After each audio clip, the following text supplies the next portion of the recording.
The china shattered against the wall just inches from my head, tiny shards exploding across the hardwood floor of our apartment like stars across a midnight sky. "Are you f***ing kidding me, Alice?" Mason's voice boomed through our living room, his face contorted into that terrifying mask I'd grown to fear. "You were talking to him again, weren't you?" I pressed my back against the wall, my heart hammering so hard I was certain he could hear it. My exhibition was 2 weeks away, my first solo show in years, and I'd been on a call with my gallery manager discussing final arrangements.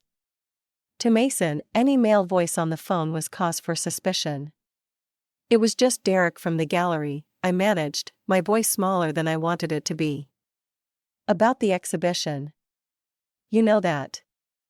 "Don't lie to me," he hissed, closing the distance between us in 2 long strides. The muscles in his forearms tensed as he placed both hands against the wall on either side of my head, caging me in. I could smell the whiskey on his breath. "I heard you laughing. Mason had proposed 6 months ago, on my 32nd birthday. We'd been together for 2 years, and I'd convinced myself the outbursts were just stress from his high-pressure job. He was an architect with a prestigious firm downtown, respected and admired. Nobody would believe me if I told them what he was like behind closed doors. Because he made a joke about the lighting installation, I explained, trying to keep my voice steady. It's my job to be friendly with the gallery staff, Mason. You know how important this show is for me." His eyes narrowed, searching my face for deception. I'd become an expert at controlling my expressions around him. Finally, he backed away, running a hand through his dark hair. "You need to call Dr. Carson," I said quietly when I thought it was safe to speak again. "You promised after last time." Last time, 3 weeks ago, when I'd ended up with a bruise on my upper arm that I had to hide under long sleeves despite the summer heat. The bruise had since faded, but the memory remained vivid. "I don't need a fucking shrink," he snapped, but his voice had lost some of its edge. He reached for his phone anyway. This was our dance, the explosion, the fear, the tentative suggestion of help, his reluctant agreement. "Fine. I'll call the clinic tomorrow." I nodded, relieved. Mason had gone to Westlake Mental Health Clinic twice before, but never stuck with it. Maybe this time would be different. Maybe this time he'd actually work on his anger, and the man I'd fallen in love with would return. "I'm sorry, Alice," he said, his voice softening as he always did after these episodes. "I just love you so much. The thought of losing you makes me crazy." As I bent down to carefully pick up the broken pieces of what had been my grandmother's china plate, I wondered how many more times I could glue the fragments of our relationship back together before nothing remained but dust. "Ms. Winters? D. R. Lawson will see you now." I looked up from the outdated magazine I'd been pretending to read in the waiting room of Westlake Mental Health Clinic. The receptionist, a kind-faced woman named Margot who'd checked me in for Mason's previous appointments, gave me an encouraging smile. "This wasn't my appointment, I was just here to make sure Mason actually showed up for his first session with the new therapist they'd assigned him." Dr. Carson, his previous therapist, had left the practice unexpectedly. "Can I come in with him?" I asked, standing up and smoothing down my paint-splattered jeans. I hadn't had time to change after leaving my studio. "Dr. Lawson prefers to meet with clients individually for the first session," Margot explained. "But he mentioned he'd like to speak with you briefly afterward if you're willing to wait." Mason shot me a look that I recognized immediately, suspicion mixed with warning. "I'll wait here," I said, squeezing his arm gently. "It'll be fine." His jaw tightened, but he nodded and followed Margot down the hallway. I sank back into the uncomfortable waiting room chair, exhaling slowly. For the next hour, I could breathe without measuring each inhale and exhale against Mason's mood. The waiting room was quiet except for the gentle tapping of Margot's keyboard and the muffled sound of a white noise machine outside the therapy rooms. I pulled out my sketchbook, losing myself in rough outlines for my newest painting series, women's faces with expressions that told stories of both struggle and strength. That's quite striking. The voice startled me. I looked up to find a man standing nearby, his eyes on my sketchbook. He was tall and lean, with glasses and a neatly trimmed beard sprinkled with gray.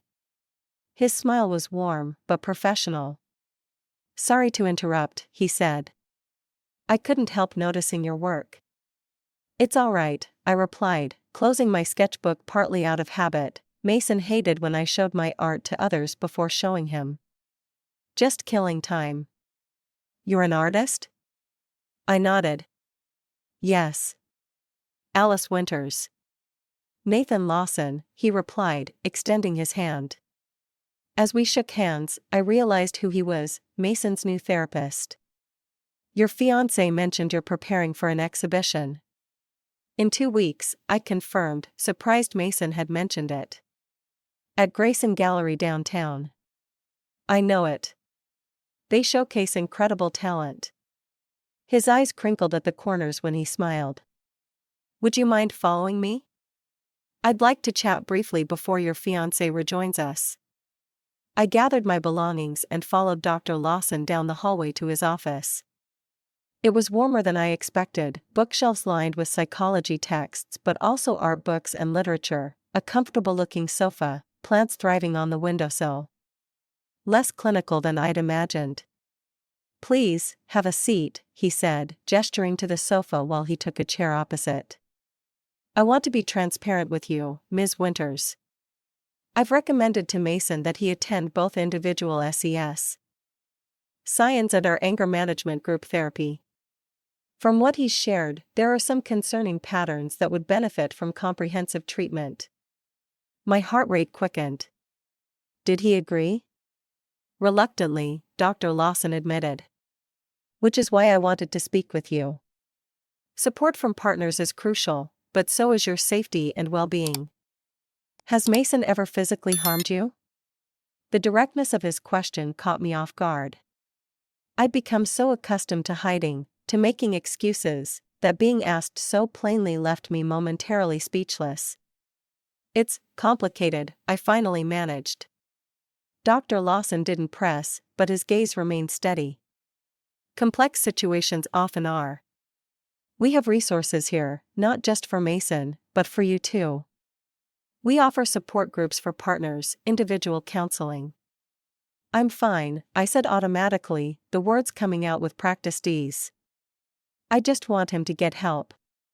Dr. Lawson nodded, though I could tell he wasn't entirely convinced. "The group sessions are Tuesdays and Thursdays at 6 p.m. They're led by Dr. Sophia Chen. She's excellent. Would it help if I introduced you to her?" Before I could answer, the door opened, and Mason appeared, his expression carefully neutral, the mask he wore in public. "All set?" he asked me, his tone light but his eyes communicating something else entirely. "Yes," I stood quickly. Dr. Lawson was just explaining the treatment plan. "Twice a week," Mason said, his laugh lacking humor. "Quite a commitment." "A worthwhile one," Dr. Lawson responded calmly, standing as well. "I'll see you Thursday, Mason. And Ms. Winters, please feel free to reach out if you have any questions." He handed me a business card, which I slipped into my pocket before Mason could see. As we walked to the parking lot, Mason's silence was heavy with unspoken accusations. I braced myself for what would come once we were behind closed doors. "He wants me to attend some group therapy bullshit," Mason fumed later that night, pacing our kitchen like a caged animal. "Sitting around with losers who can't control themselves, talking about our feelings? That's not me, Alice." I concentrated on stirring the pasta sauce, keeping my back to him so he couldn't see my expression. "It might help. Dr. Lawson seems to think." "I don't care what he thinks," Mason cut in. The way he looked at me, like I'm some kind of monster. "Did you tell him things? Make me sound worse than I am?" "I barely spoke to him," I said truthfully. "This is between you and your therapist." Mason came up behind me, placing his hands on my shoulders. I tensed involuntarily. "You know I'm trying, right?" For us. For our future. His voice softened, becoming the Mason who'd first won my heart, charming, vulnerable, seemingly sincere. I turned to face him, searching his eyes for the man I'd fallen in love with. I know. That's why you need to give this a real chance. Please. He sighed, nodding reluctantly. Fine. For you. That night, as Mason slept beside me, I stared at the ceiling thinking about Dr. Lawson's words. Resources for me. Support groups. As if I were the one who needed help. I wasn't the one throwing things, making threats, creating an atmosphere so tense I sometimes caught myself holding my breath in my own home. But as I turned onto my side, wincing at the tenderness where Mason had gripped my arm too tightly during our reconciliation, a treacherous thought whispered through my mind, maybe I did need help to find the strength to leave. Tuesday arrived, and with it, Mason's first group therapy session. He'd been surprisingly cooperative, even leaving work early to make the 6 p.m. start time. I dropped him off at the clinic entrance, promising to pick him up at 7:30 when the session ended. You don't need to wait around, he said through the car window. I can get an Uber. It's no trouble, I insisted, though truthfully, I was curious about the clinic and the people trying to help him. I'll find a coffee shop nearby and get some sketching done. He frowned but didn't argue before turning and entering the building. I watched him go, then checked the time, only 5:45. The session wouldn't start for 15 minutes. On impulse, I parked the car and headed into the clinic. Margot looked up from the reception desk with surprise. Ms. Winters. Did you forget something? Actually, I said, surprising myself with what came next, I was wondering if Dr. Lawson is available? Just for a quick question. Let me check. She picked up her phone, had a brief conversation, then smiled. You're in luck. He just finished with a client and has about 10 minutes before his next appointment. Down the hall, third door on the right. I thanked her and made my way to his office, my heart beating faster than the situation warranted. I knocked lightly on the door. Come in, called Dr. Lawson's voice. He was standing by his bookshelf when I entered, replacing a thick volume. He turned, and I noted the momentary surprise in his eyes before his professional demeanor reasserted itself. Ms. Winters. This is unexpected. I'm sorry to drop in like this, I said, suddenly feeling foolish. I dropped Mason off for the group session and had some time to kill. Please, sit. He gestured to the sofa. How can I help? I perched on the edge of the cushion, clutching my handbag. I was wondering about those resources you mentioned. 4 partners. Dr. Lawson's expression softened. He took his seat across from me. We have several options. There's a support group that meets weekly, led by our family therapist, Dr. Rivera. We also offer individual counseling specifically for those in relationships with anger management issues. I don't think I need therapy, I said quickly. Mason is the one with the problem. Of course, Dr. Lawson agreed, though something in his tone suggested he might think otherwise. But being in a relationship with someone struggling with anger can take its toll. Support. Groups aren't therapy per se, they're spaces to connect with others in similar situations, to share experiences and coping strategies. I nodded slowly, considering this. When does it meet? Wednesdays at 7 p.m. It's a drop-in format, so you can attend whenever it works for your schedule. He reached for a pamphlet on his desk and handed it to me. All the information is in here. Our fingers brushed as I took the pamphlet, and I felt an unexpected jolt of awareness. Dr. Lawson was undeniably attractive, but it was more than that, there was a steadiness to him, a sense of safety I hadn't felt in a long time. Thank you, I said, quickly withdrawing my hand. I should go. I told Mason I'd be at a coffee shop. Dr. Lawson nodded, standing as I did. One more thing, Ms. Winters.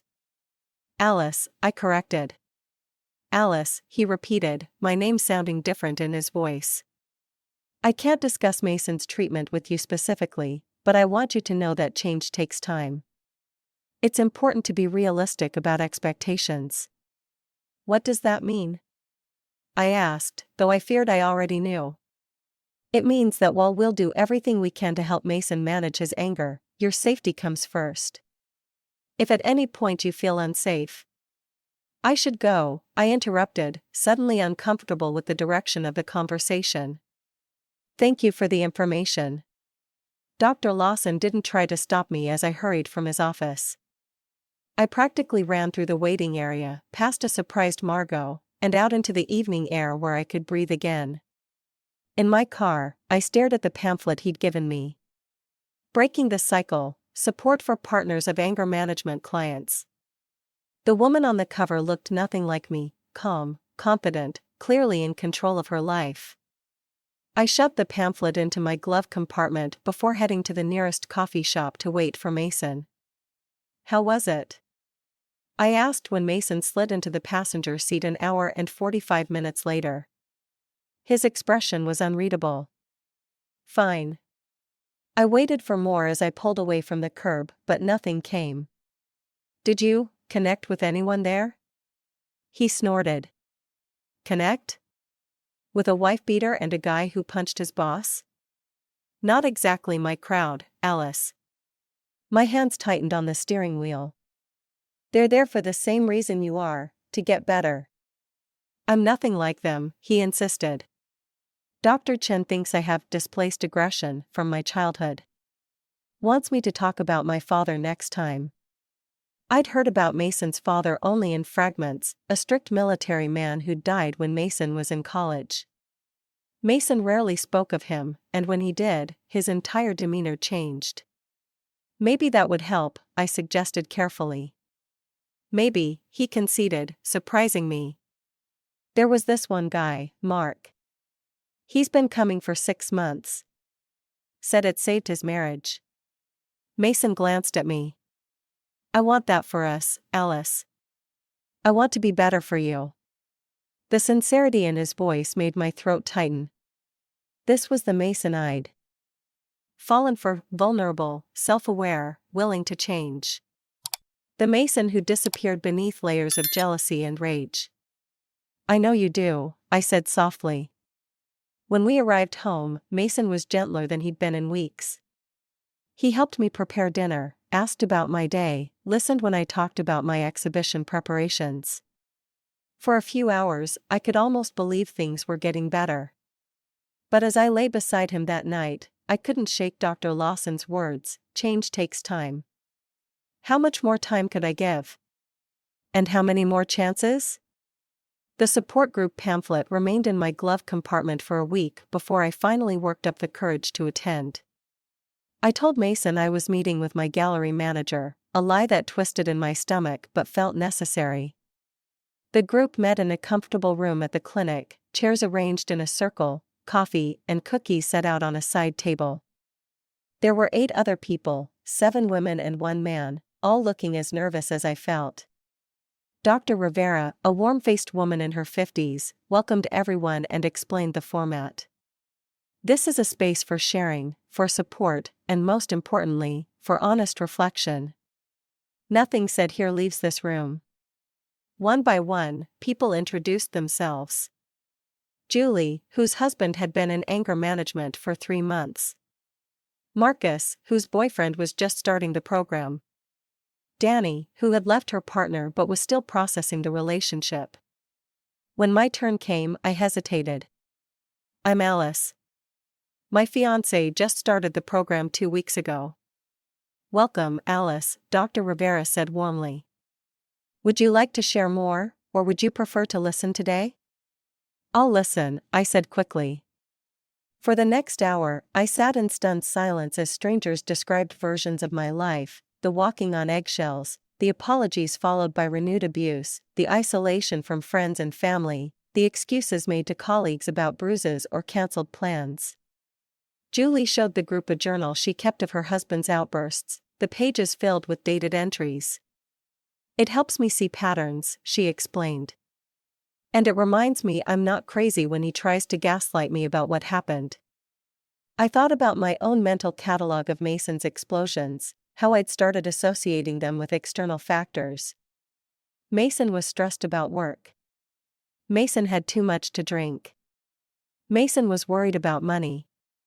Always Mason's feelings. Never my safety. After the session, as people gathered their belongings, Dr. Rivera approached me. First meetings can be overwhelming. How are you feeling? Like I've been sleepwalking, I admitted. Everything they described, it's my life. But my situation isn't as bad as theirs. Mason hasn't. Hasn't what? Dr. Rivera asked gently when I stopped. Hurt me. Not really. Even as I said it, I knew it wasn't entirely true. The bruises might fade quickly, but they were still bruises. Alice, Dr. Rivera said, her voice kind but firm, abuse isn't measured only in bruises. Fear is not. A healthy foundation for love. I nodded, unable to speak past the lump in my throat. Will we see you next week? She asked. I think so, I said, surprising myself with how much I meant it. As I left the clinic, I nearly collided with someone entering, Dr. Lawson. He steadied me with a hand on my arm, then quickly released me when he realized who I was.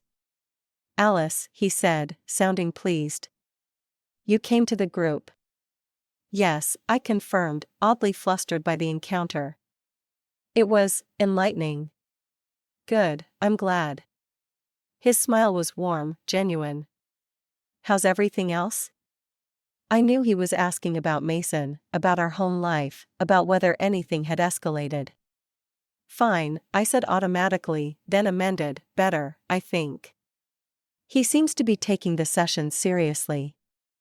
That's good to hear. Consistency is key with the program. We stood there for a moment, the evening breeze stirring the leaves of the maple tree beside the clinic entrance. I found myself noticing details about him I hadn't before, the way one strand of his hair fell across his forehead, the slight asymmetry of his smile, the small scar near his left eyebrow. I should go, I said, suddenly aware I'd been staring. Mason thinks I'm at a gallery meeting. Dr. Lawson's expression shifted subtly. I understand. Take care, Alice. As I drove home, I couldn't shake the memory of that brief interaction, how different it felt to speak with someone without measuring every word, without fear of triggering an explosion. How long had it been since I'd felt that way with Mason? The week before my exhibition, Mason's anger management seemed to be working. He attended his sessions without complaint, even mentioning insights he'd gained from Dr. Chin. He was calmer at home, more attentive, the Mason I'd first fallen in love with. I began to hope, dangerous as it was, that maybe this time the change would stick. Maybe we could salvage what we once had. My engagement ring, which had started to feel like a shackle, began to feel like a promise again. I continued attending the support group, telling Mason I had late meetings at the gallery. Each week, I found myself opening up more, sharing pieces of my story. And each week, I left feeling stronger, more clear-eyed about my relationship. Sometimes, I'd run into Dr. Lawson in the hallway or reception area. Our interactions were brief, professional, yet I found myself looking forward to those moments, to the way he asked how I was doing and seemed genuinely interested in the answer. 3 days before my exhibition opening, I stayed late at my studio finalizing the placement of my paintings for the gallery installation the next day. It was past 9 when I finally headed home, my phone showing 3 missed calls from Mason. As I pulled into our apartment complex, anxiety knotted in my stomach. I'd texted him that I'd be late, but Mason hated when I wasn't where he expected me to be. I took a deep breath before entering our apartment. The scene that greeted me made my blood run cold. Mason was standing in our living room, my laptop open on the coffee table, his face a mask of fury. Where were you? He demanded. At the studio, I said carefully, setting down my bag. I texted you. Funny, he said, his voice deceptively calm, because Derek from the gallery called looking for you an hour ago. Said he needed to confirm something about tomorrow's installation. My heart sank. I was working alone. Derek wasn't there. Stop lying. Mason shouted, slamming his hand down on the coffee table so hard my laptop bounced. I checked your browser history. You've been looking up information about the Westlake Clinic. About support groups. I froze. I'd forgotten I'd used my laptop to find Dr. Rivera's email. That's where you've been going on Wednesday nights, isn't it? Mason continued, his voice rising. Not gallery meetings. Talking about me behind my back, making me sound crazy. Mason, it's not like that. And this? He held up a business card, Dr. Lawson's card, which I'd kept in my wallet. Found this when I was looking for the insurance card. You're seeing him, aren't you? Having a good laugh about poor, angry Mason? No. I protested, panic rising. The support group is for partners of people in the program. It helps me understand what you're going through. Bullshit. He hurled the card across the room. You're sleeping with him, aren't you? That's why you've been so distant. Why you flinch when I touch you? I flinch because I'm afraid of you. The words burst out before I could stop them, hanging in the air between us like a live wire. Mason stared at me, shock momentarily displacing anger. You're afraid of me? Of me? He stepped toward me. I'm the one who should be afraid. My fiancé sneaking around behind my back, lying to my face. I lied because of this. I gestured wildly at him, at the scene unfolding. Because this is what happens when things don't go exactly how you want them to. Because I never know what will set you off. Set me off? Mason laughed bitterly. You think this is me set off? You haven't seen anything yet. He moved toward me with such fury in his eyes that I instinctively backed up until I hit the wall. In that moment, I knew with terrible clarity that this time would be different. This time, he wouldn't stop at grabbing my arm or shoving me. This time, I might not walk away with just a bruise. Mason, please, I whispered, tears filling my eyes. This isn't you. This isn't the man I agreed to marry. Something in my words seemed to reach him. He stopped, breathing heavily, his fists clenched at his sides. For a long moment, we stood frozen in tableau, Mason trembling with rage, me pressed against the wall, terrified of the man I'd once believed I would spend my life with. Finally, Mason turned away. I need some air, he muttered, grabbing his keys from the counter. Don't wait up. The door slammed behind him with such force that a framed photo fell from the wall, the glass shattering on impact, a perfect metaphor for what had just happened to my illusions about our relationship. I slid down the wall until I was sitting on the floor, my whole body shaking. Through my tears, I reached for my phone and, without allowing myself to second-guess, dialed the number I'd memorized without meaning to. Dr. Lawson speaking, came the steady voice that had become a lifeline I hadn't known I was grasping for. It's Alice, I managed, my voice breaking. I need help. What followed was a blur of activity. Dr. Lawson connected me with a crisis counselor at a women's shelter who helped me make a safety plan.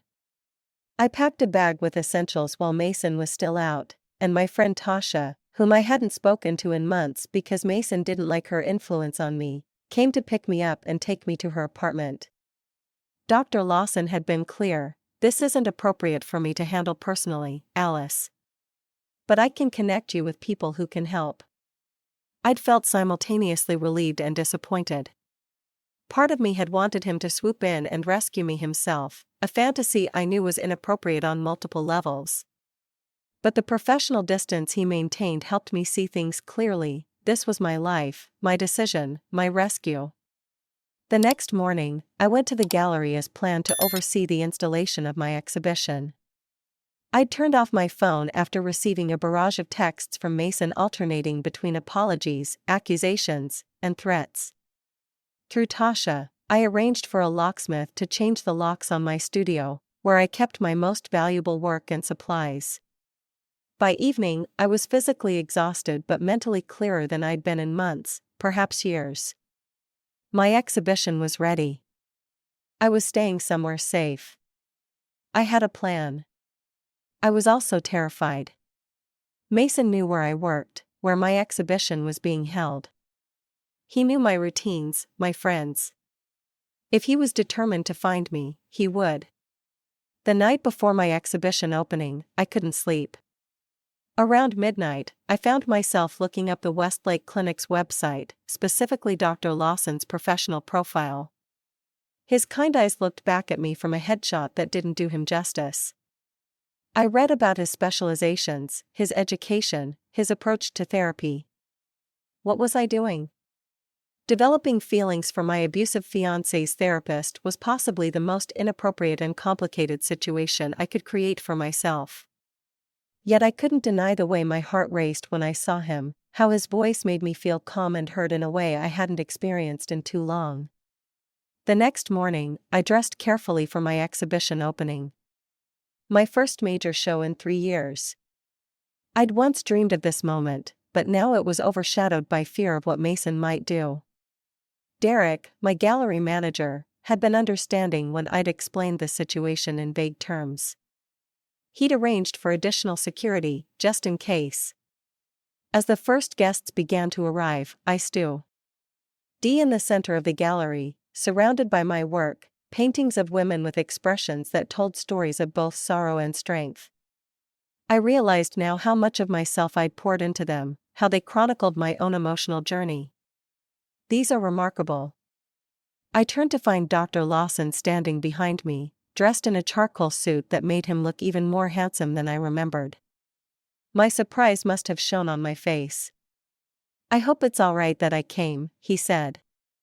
"I saw the announcement in the paper and, well, I wanted to support your work. And to make sure you're okay." "I'm staying with a friend," I told him. I haven't spoken to Mason since that night. Dr. Lawson nodded. He missed his last 2 sessions. I can't reach out to him directly unless he contacts me first. I understand. I gestured to the paintings around us. "What do you think?" "They're powerful," he said, his gaze moving from canvas to canvas before settling back on me. "There's such honesty in them.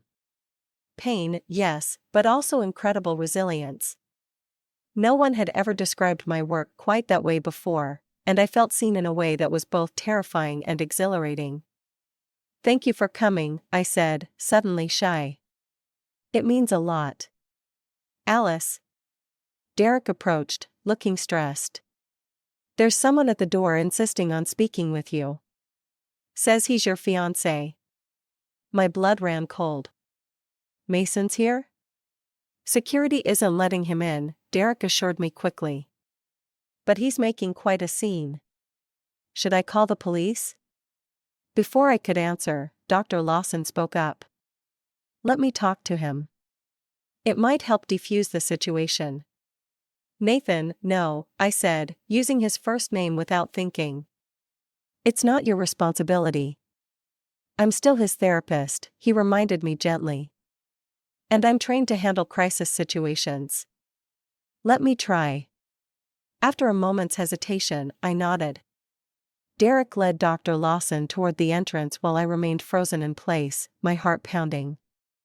Through the gallery windows, I could see Mason outside, gesturing angrily at the security guard blocking his path. When Mason spotted Dr. Lawson approaching, his expression transformed from anger to shocked betrayal. I couldn't hear their exchange, but I could see Mason's increasingly agitated body language contrasted with Dr. Lawson's calm demeanor. Then, to my horror, Mason shoved Dr. Lawson hard enough to make him stumble backward. The security guard immediately intervened, restraining Mason as Dr. Lawson regained his balance and continued speaking calmly despite what had just happened. I couldn't just stand by and watch. I hurried toward the entrance, pushing past curious onlookers. Mason! I called out as I stepped outside. Stop this. Now. He turned to me, his face contorted with anger and hurt. You're sleeping with my therapist? How long has this been going on? There's nothing going on, I said firmly, aware of the small crowd gathering. Dr. Lawson is here as a guest, nothing more. Bullshit. Mason spat. I saw how he looked at you just now. And how you looked at him. He struggled against the security guard's hold. This is why you left, isn't it? For him? I left because I was afraid of you, I said, my voice steady despite my racing heart. Because loving you shouldn't mean fearing you. And I won't live like that anymore. Mason's expression crumpled. Alice, please. I can change. I was changing. Maybe you were, I acknowledged. But it's too late for us, Mason. I need to be safe. Sir, the security guard interrupted, you need to leave now, or we'll have to call the police. Mason looked from me to Dr. Lawson and back again. This isn't over, he said, his voice low. Then he wrenched himself free from the guard's grasp and stalked away toward the parking lot. I let out a shaky breath, only then realizing I'd been holding it. Dr. Lawson approached me cautiously. Are you all right? He asked. I nodded, though I felt anything but all right. I'm sorry you got caught in the middle of this. Don't apologize, he said firmly. None of this is your fault. We re-entered the gallery, where Derek quickly pulled me aside. Should we cancel the rest of the opening? Under the circumstances. No, I said decisively. I've worked too hard for this. He's gone now, and I refuse to let him take this night from me too. Derek squeezed my arm supportively before heading off to smooth things over with the other guests.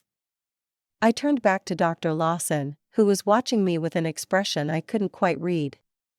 You should probably go, I said reluctantly. It's not appropriate for you to be here, with Mason being your patient. Actually, he said, Mason is no longer my patient. After missing multiple sessions without contact, our therapeutic relationship has effectively ended according to clinic policy. Oh, I said, not sure how to process this information. Still, after what just happened. If you want me to leave, I will, he said simply. But I'd like to stay and see your exhibition properly. As Nathan, not as Dr. Lawson. The distinction shouldn't have made my heart flutter the way it did. It was still too soon, too complicated. Yet I found myself nodding.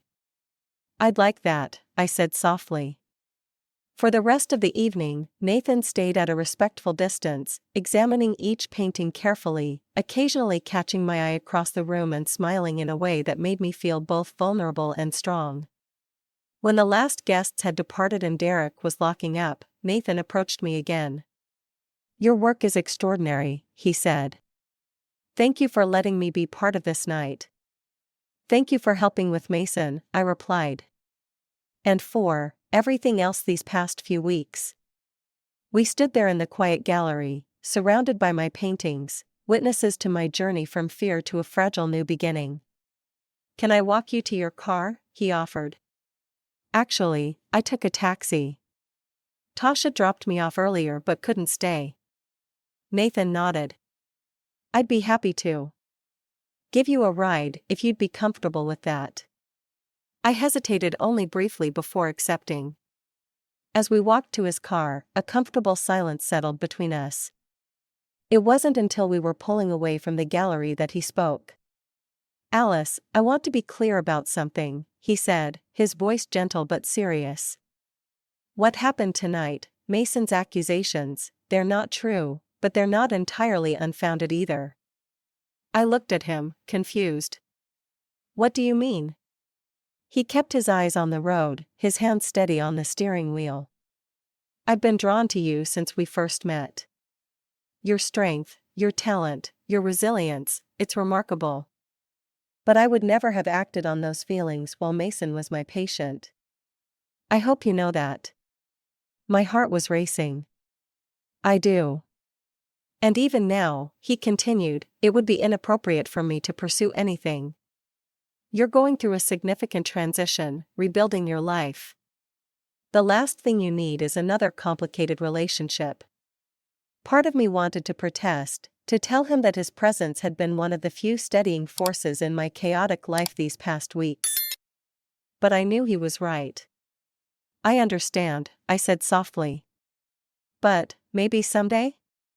Nathan glanced at me briefly, a small smile playing at the corners of his mouth. Maybe someday.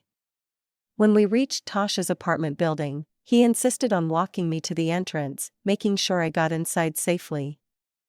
As we said goodbye, he handed me a card, not his professional business card, but a plain white one with just his personal number. If you ever need anything, he said. Or if you just want to talk. As friends. I took the card, our fingers brushing lightly. Thank you, Nathan. For everything. He nodded, his eyes holding mine for a moment longer than necessary before he turned and walked back to his car. I watched him drive away, feeling a complex mix of emotions, fear about Mason's ongoing threats, pride in my successful exhibition, grief for the relationship I'd finally accepted was over, and a fragile hope for what might someday begin. The next 2 weeks were a blur of activity. My exhibition received positive reviews, with 3 paintings selling on opening night and more in the days that followed. I filed for a restraining order against Mason after he showed up at my studio, demanding to talk. Tasha helped me find a small sublet apartment where I could stay until I figured out my next steps. I attended the support group regularly, finding strength in the shared experiences and wisdom of others who had walked similar paths. Dr. Rivera even suggested I might consider becoming a peer mentor once I was further along in my own journey. As for Nathan, we maintained a careful distance. Occasional text messages, nothing more, checking in after I mentioned the restraining order, congratulating me when I told him about a positive review of my exhibition. Professional, friendly, tinged with an undercurrent we both acknowledged but didn't act upon. 1 month after the exhibition opening, I received a package at my new apartment, a book on women artists who had transformed trauma into powerful work, with a simple note, "Your courage inspires." N. It wasn't inappropriate, nothing that crossed a line, yet it touched me deeply. 2 months after leaving Mason, I was having coffee with Tasha when she asked the question I'd been avoiding. The therapist guy, Nathan, right? Have you seen him again? I shook my head. It's complicated. Because of Mason? Partly, I admitted. But also because of timing. I'm still figuring out who I am without Mason. Who I want to be. Tasha nodded thoughtfully. For what it's worth, I like who you're becoming. The Alice who stood up for herself at the gallery that night. She's someone I've missed. Her words stayed with me long after our coffee date ended. That night, I painted for hours, not for an exhibition or for a gallery, but for myself. A self-portrait, the first I'd attempted in years. Looking at the finished piece, I saw something I hadn't expected, hope in my own eyes. 3 months after leaving Mason, I received notice that he'd moved to Seattle for a job. The relief I felt was immense, knowing he was no longer just across town, potentially watching, waiting. With that weight lifted, I found myself able to breathe more freely, to imagine a future without looking over my shoulder. That same day, I texted Nathan, Mason's moved to Seattle. Coffee sometime? As friends? His response came an hour later, I'd like that. Saturday, 2 p.m. at Reverie Cafe? The cafe was busy when I arrived, but I spotted Nathan immediately, sitting at a corner table with 2 cups already waiting. He stood when he saw me, his smile warming his entire face. I hope you still take it with almond milk, he said as I sat down. I remembered from that time you mentioned it at the clinic. I was touched he'd remembered such a small detail. Perfect, thank you. For a moment, we sat in comfortable silence, the afternoon sunlight streaming through the windows, casting a golden glow over everything. "How are you?" he asked finally. "Really? Better," I said honestly. "The nightmares are less frequent. I'm painting regularly again. And knowing Masons across the country helps." Nathan nodded. "I'm glad. Your safety, physical and emotional, has been my primary concern." "I know," I said softly. "That's one of the things I appreciate most about you. You never tried to rescue me. You just helped me find the strength to rescue myself." His eyes held mine. "You always had that strength, Alice. You just needed to remember it." We talked for hours, the conversation flowing easily from my art to his work, books we'd read, places we hoped to visit someday. He told me about his divorce 5 years earlier, how it had led him to specialize in anger management and relationship counseling. I shared stories about my childhood in Oregon, my journey as an artist, the dreams I'd put on hold during my relationship with Mason that I was now reclaiming. When the cafe began closing, we reluctantly gathered our things. "This was nice," I said as we stepped outside into the early evening air. "It was," he agreed. And while I know we agreed on friendship, my heart skipped. "Yes?" Nathan turned to face me fully. "It's been 3 months since you left Mason. Since he was my patient. I've maintained professional boundaries, given you space to heal. But I need to be honest about something." "I'm listening," I said, hardly daring to breathe. "I think about you," he said simply. "Not just as someone I helped through a difficult time, but as someone I want to know better. If that's not what you want, or if it's too soon, I understand completely. But I wanted you to know." I looked at this man who had shown me nothing but respect and kindness, who had maintained appropriate boundaries when it would have been easy not to, who had seen strength in me when I couldn't see it in myself. "I think about you too," I admitted. "But you're right, it is complicated. I'm still healing. Still finding my footing." Nathan nodded, a flicker of disappointment crossing his face before he masked it with understanding. "Of course. Friendship it is, then." "For now," I said, surprising myself with my boldness. "I'm not saying never, Nathan. I'm saying not yet."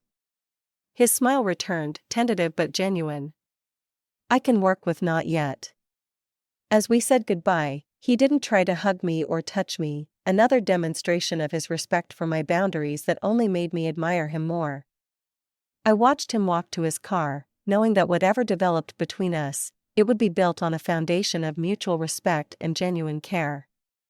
6 months after leaving Mason, I stood in a different gallery, surrounded by new work, a series titled Reclamation that chronicled my journey through and beyond an abusive relationship. The opening was smaller than my previous exhibition, but the response was more meaningful. Several women approached me privately, sharing how the paintings spoke to their own experiences, how they saw themselves in the progression from darkness to light. Nathan attended, arriving halfway through the evening and staying respectfully in the background. We'd continued our coffee meetings, gradually increasing in frequency, developing a friendship that hummed with possibility but never pushed beyond appropriate boundaries. After the last guests departed, he approached, eyes shining with admiration. "These are extraordinary, Alice. Even more powerful than your last collection." "Thank you," I said, feeling a sense of completion. This series needed to exist, but now that it's done, I feel ready to paint something new. "What comes next?" he asked. "I'm not entirely sure," I admitted. "But I'm excited to find out." We walked together through the empty gallery, pausing before the final painting in the series, a woman standing at an open door, light streaming in from outside. "This one's my favorite," Nathan said quietly. "Mine too." I turned to face him. "It's been 6 months, Nathan." He met my gaze steadily. "It has. I think I'm ready for that maybe someday we talked about.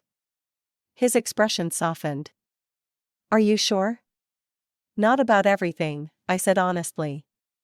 But about this, about us exploring what might be possible, yes, I'm sure. Nathan reached out slowly, giving me time to step back if I wanted to. I didn't. His hand found mine, our fingers intertwining. Dinner tomorrow? He asked, his voice gentle. I'd like that. As we left the gallery together, I felt a sense of possibility that had nothing to do with fear or control or walking on eggshells. For the first time in years, I was choosing a path not out of desperation or compromise, but from a place of strength and genuine desire. Whatever happened next, with Nathan, with my art, with my life, I would face it as myself, whole and healing and free. 1 year after leaving Mason, I stood in my new studio, larger and brighter than my old one, painting with a freedom I hadn't felt in years. My reclamation series had traveled to 3 galleries and generated enough sales and commissions to give me financial stability for the first time in my career. Nathan and I had been dating for 6 months, taking things slowly, both of us mindful of my past and the unique circumstances that had brought us together. He'd been patient when certain touches triggered memories of Mason, understanding when I needed space, celebrating every step forward without pushing for more than I was ready to give. Knock knock, came his voice from the doorway. He stood there holding takeout bags from my favorite Thai restaurant, a ritual we'd established for my long studio days. Perfect timing, I said, setting down my brush and wiping my hands on a rag. I'm starving. As we set out containers on the small table in the corner of my studio, I caught him studying my newest painting, an abstract piece with vibrant colors swirling around a central point of light. It's different from your usual work, he observed. It is, I agreed. I'm experimenting. I like it. It feels joyful. I smiled, realizing he was right. For years, my work had been beautiful but haunted, technically skilled but heavy with unspoken pain. This new direction felt lighter, more open to possibility. I have something to show you, I said, suddenly nervous. I walked to a covered canvas in the corner and carefully turned it around. Nathan's expression softened as he took in the portrait I'd painted of him, not posed or formal, but captured in a moment of thoughtful contemplation, the way he often looked when listening to someone speak. Alice, he breathed. I don't know what to say. You don't have to say anything, I told him. I just wanted you to see how I see you. He stepped closer to the painting, then to me. May I? He asked, arms slightly extended. I nodded, and he drew me into an embrace. It felt like coming home. We stood like that for a long moment, my head against his chest, his chin resting on my hair. I love you, he said quietly. I think I have since that first day in the waiting room when you were sketching faces that told stories. I looked up at him, this man who had seen me at my most vulnerable and never used it against me, who had maintained boundaries when crossing them would have been easier, who had given me space to heal and grow on my own terms. I love you too, I said, the words feeling both momentous and utterly natural. Later, as we sat eating Thai food and talking about everything and nothing, I found myself thinking about the journey that had led me here, the pain and fear, yes, but also the courage I'd found and the strength I'd reclaimed. Mason had sent me one email, 6 months after moving to Seattle. A simple apology, no excuses, no requests to reconcile. I'd read it, acknowledged it, and let it go. His hold on me had diminished to almost nothing, reduced to an occasional nightmare or moment of tension that Nathan had learned to recognize and help me through without making it about him. What are you thinking about? Nathan asked, noticing my momentary distraction. The past, I admitted. How different things were a year ago, how uncertain everything felt. And now, he prompted gently.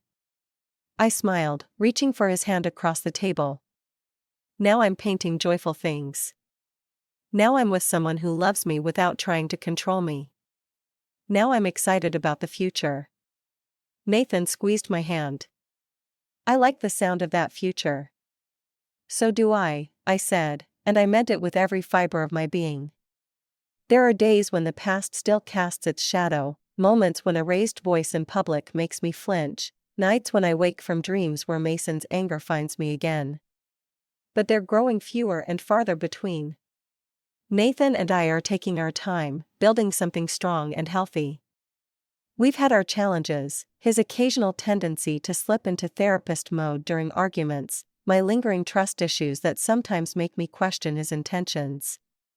But we talk through each obstacle with honesty and care. My paintings continue to evolve, moving through darkness into light, just as I have. Critics have noticed the shift, commenting on the newfound vitality and expanding emotional palette in my most recent exhibitions. I've started teaching workshops for other survivors of domestic abuse, using art as a pathway to healing. As for Mason, I heard through a mutual acquaintance that he's still in Seattle, still attending therapy, still working on his anger. I wish him well on that journey, truly I do, but from a permanent distance. Sometimes I wonder what would have happened if I'd stayed, if I'd believed one more time that things would change. Where would I be now? What would remain of my art, my spirit, my sense of self? I'll never know for certain, but when I look at the life I'm building, with my art, with Nathan, with friends I'd nearly lost to isolation, with the community of survivors who've become like family, I know I made the right choice.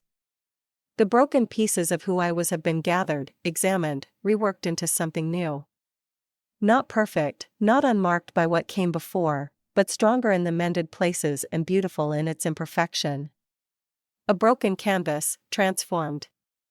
If this story resonated with you, please subscribe to our channel for more content exploring the complexities of relationships, healing, and finding strength in difficult circumstances.